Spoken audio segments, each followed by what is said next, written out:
Okay, let me begin now.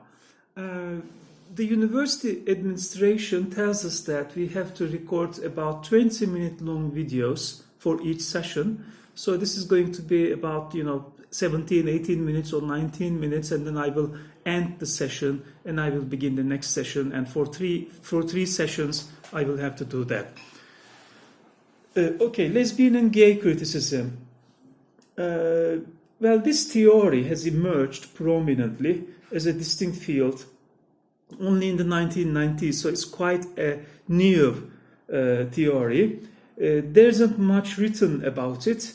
Only in Terry Eagleton's literary theory, an introduction to literary theory, we can see some points about gay and lesbian criticism, and also Raman Seldan's A Reader's Guide to Contemporary Literary Theory. The reason for that is because gay people and lesbian people voiced their sexual choices, gender choices very late in history. They could only voice their sexual choices freely. They could only voice their choices freely in 1980s. So Batuhan asks me now, what is lack? I don't know what is lack.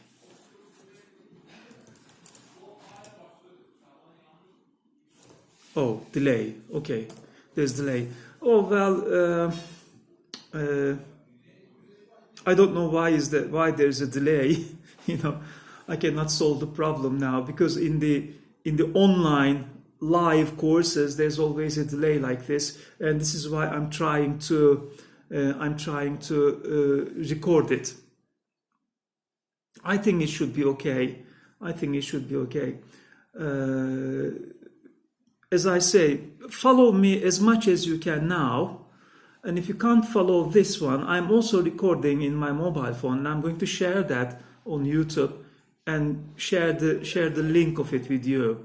But it takes about 2 or 3 hours to load the videos on YouTube. I'm not so professional in these things, so you will have to wait until tomorrow to see it in full. Gay and lesbian criticism came into history, literary history, very late in time, and because gay people and lesbian people could only voice their sexual choices in 1980s freely, although it was possible to voice them in 1960s during the time of free sex, free love, and freedom all around the world and peace all around the world. However, it was still very difficult to talk about gay relationships and same-sex marriages in so many places of the world.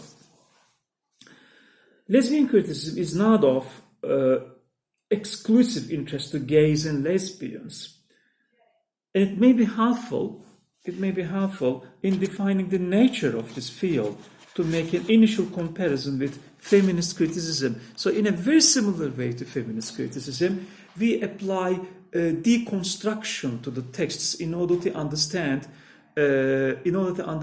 the role given to gay people and homosexual people in the literary texts, same as women, because in feminist criticism we also try to understand what kind of place they are given in literary texts and what kind of roles and gender roles, traditional social norms they are attributed to in the literary texts. However, in gay and lesbian criticism, we have the same strategy to analyze the literary works. It's obvious that not all literary criticism written by women is feminist, and that not all books about women writers are feminist books, that feminist writing need not be written by women, and that feminist criticism is not directed exclusively at the female readership. So not all the novels written by women are feminist novels, and not all the readers who read books by women are feminist readers. Likewise, books about gay writers or by gay critics are not necessarily part of lesbian and gay studies, nor are books that are part of this field directed solely at a gay readership or relevant only to gay sexuality. So then, what is the purpose of lesbian and gay criticism? Why do we need such a theory? The lesbian and gay studies reader tells us that lesbian and gay studies thus for sex and sexuality approximately that a women's studies does for gender. And this being described a few lines earlier as establishing the centrality of gender as a fundamental category of historical analysis and understanding. In lesbian and gay criticism, the defining feature is making sexual orientation a fundamental category of analysis and understanding. So what we do here is that we try to find out in the texts, we try to find out the sexual preferences in gay and lesbian people, in gay and lesbian theory, the sexual preferences of them, and how their sexual preferences are represented in the novels. Okay?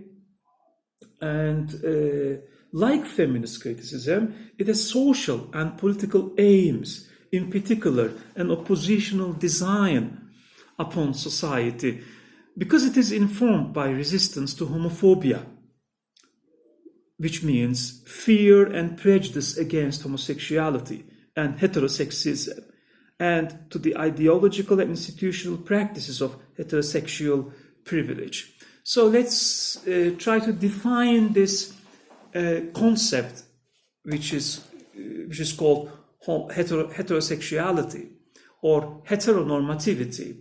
There are some heteronorms in society, because these heteronorms are the sexual norms created by the heterosexual understanding, which means that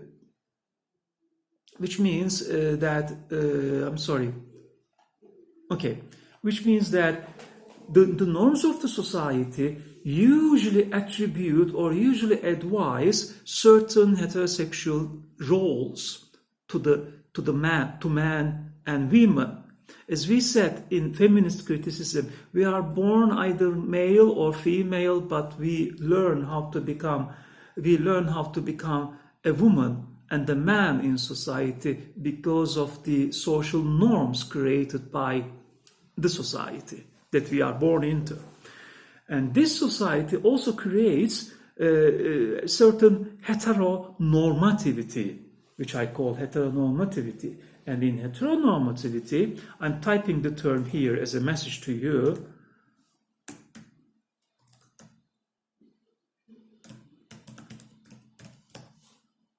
Okay, heteronormativity, it means sexuality, your sexual life and your sexual preferences are based on the norms of society. And this heteronormativity refers to the heterosexuality, which is the normal one. So if people are born as male and female, then heterosexual relationship is the norm. It is the normal relationship. And outside that relationship is not easily accepted by the people in the society. What lesbian and gay criticism argue is that they argue against these heteronormative values in it. However, lesbian and gay criticism is not a single unified body of work.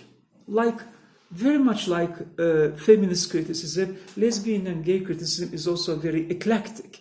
We use Marxist criticism, we use structuralism, we use deconstruction, and we use even linguistics. The first of these theories is lesbian feminism, which is best understood by seeing it initially in the context of its own origins from within feminism.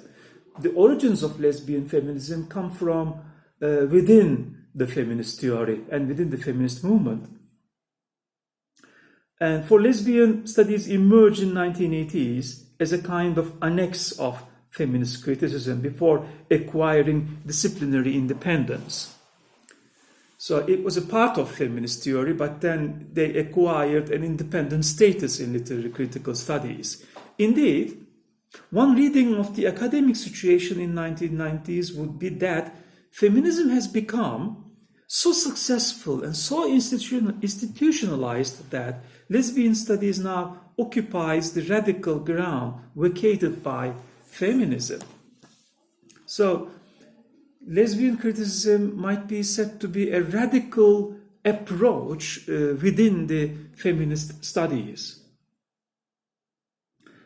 On this reading of the situation, feminism found it difficult to accommodate difference, whether racial, cultural, or sexual, or tended to universalize the experience of white, middle-class, urban, heterosexual women. Okay, then heteronormativity is usually white, middle-class, urban. Then this kind of heteronormativity makes you admitted in the society, gives you a social admission, social acceptance in the society. Outside these roles, you do not see the acceptance. You do not have the social acceptance.